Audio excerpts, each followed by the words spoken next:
आज 5 अगस्त राम मंदिर की भूमि पूजन और लॉकडाउन के दरमियान कुछ शरपसंदों ने कोलकाता के नारकलडांगा में जय श्री राम के नारे लगवाकर दंगा करवाने की कोशिश की, जो नारकलडांगा और राजा बाज़ार के अवाम के और इमाम साहब के सूझबूझ के वजह कर दंगाई नाकाम रहे और एक बड़ा दंगा होने से बच गया। और आइए पूरी तफसील से मौलाना शराफत इब्रार इमाम जामा मस्जिद दारुस्सलाम नारकलडांगा से सुनते हैं।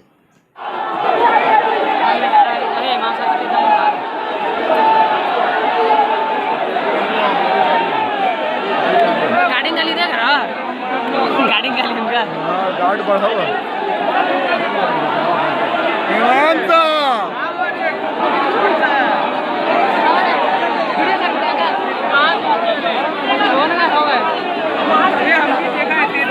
कि 5 अगस्त में अयोध्या में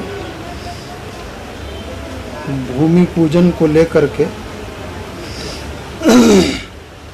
मुल्क भर के गैर मुस्लिमों में जो कुछ भी माहौल उनके हिसाब से खुशी का रहा हो, लेकिन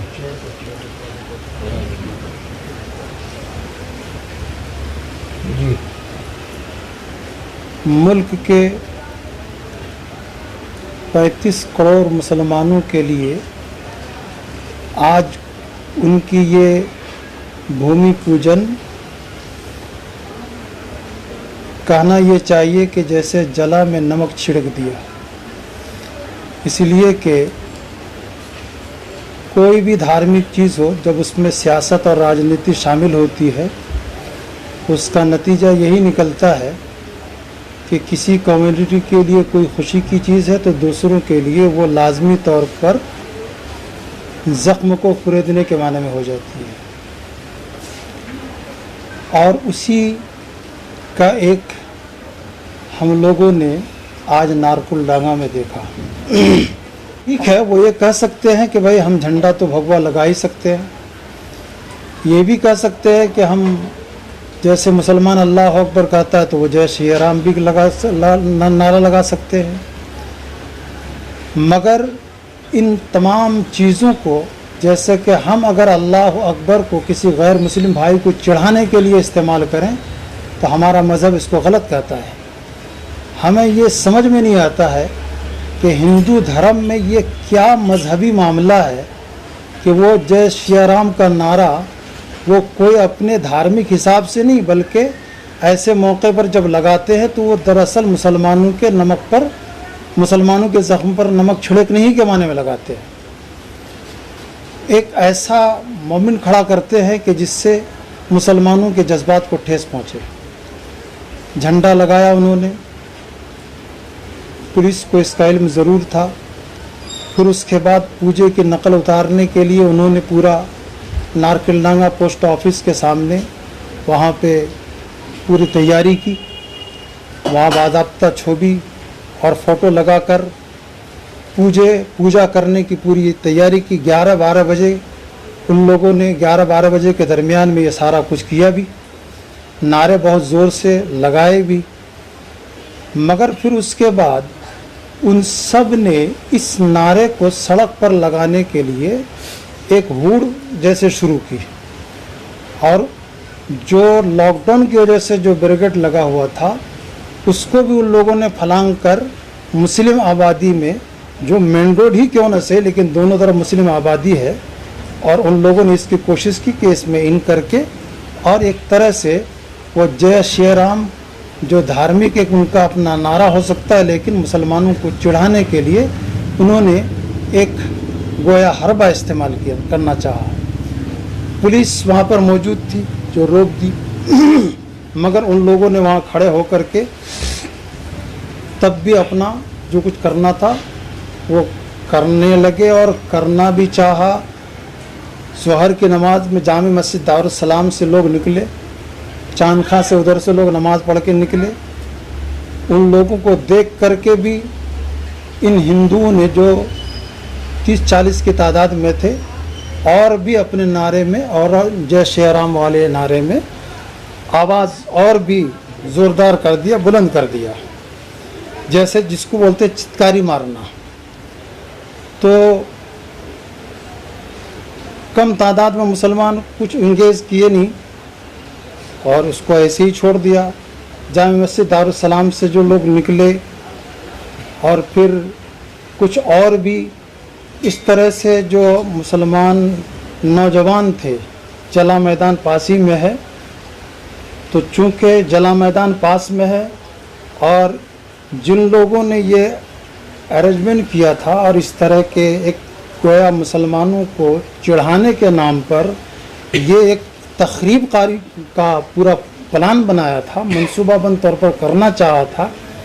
पुलिस जिससे लाइल्म रही और जिसकी वजह से मैं ये कह सकता हूँ कि पुलिस के नाक के नीचे गोया ये सब हो रहा था, लेकिन पुलिस इससे लाइल्म रही। जो बदअमनी फैलाने वाले जो ये अरेंजमेंट किए थे, ये सब एंटी सोशल हैं। उसमें ख़ास तौर पर जो गोगी नाम का है, ये इससे पहले 2013 में फिर 2016 में थाने में इसके एंटी सोशल एक्टिविटीज़ के पूरे रिकॉर्ड मौजूद हैं। और वो अगर कोई धार्मिक के नाम की चीज़ करे तो वो धर्म का सिर्फ लेबल ही कहा जाएगा। थाने वाले को इसके बारे में अच्छी तरह से हमेशा जहन में रखना चाहिए। एक और शख्स है जो राजा नाम का है, राजू नाम का है, बॉपी सिंह है, इसी तरह से प्रेमनाथ ठाकुर है, खुद एक औरत है उसमें रेखा राणा नाम की, जो बीजेपी की नुमाइंदगी करती है और 2 टर्म पहले यानी 10 साल पहले वो काउंसलर में खड़ी हुई थी और वो इस मामले में बहुत ही ज़्यादा इश्तियाल अंगेज़ और हरकतें उसकी हैं।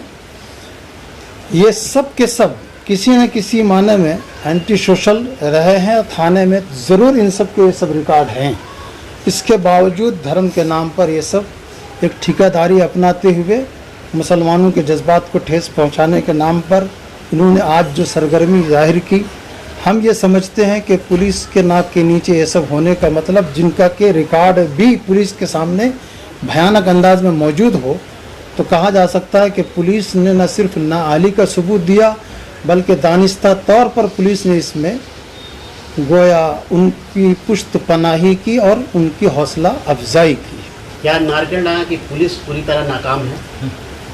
कहा जा सकता है कि पुलिस इस तरह से नाकाम, पहले भी कई बार इस तरह का हुआ। बहुत बड़ा दंगा होने से बच गया। यहाँ के जो अवाम थे, राजा बाजार के और नारकंडा के जो अवाम थे सड़कों पे आ गए थे, लेकिन वो अपना इस तरह से आपा नहीं खोया।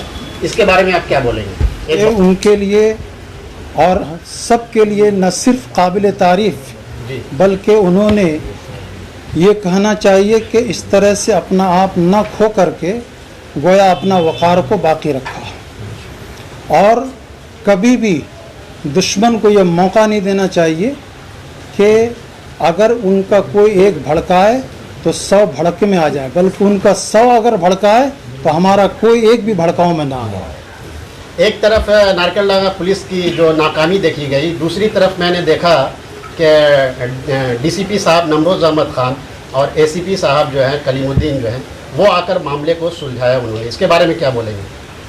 अच्छी बात है भाई, पुलिस के आला अफसरान को ऐसे मौके पर आकर के कौम के साथ और उन लोगों के साथ जिन्हें तकलीफ़ पहुंचाई गई खड़ा होना ही चाहिए।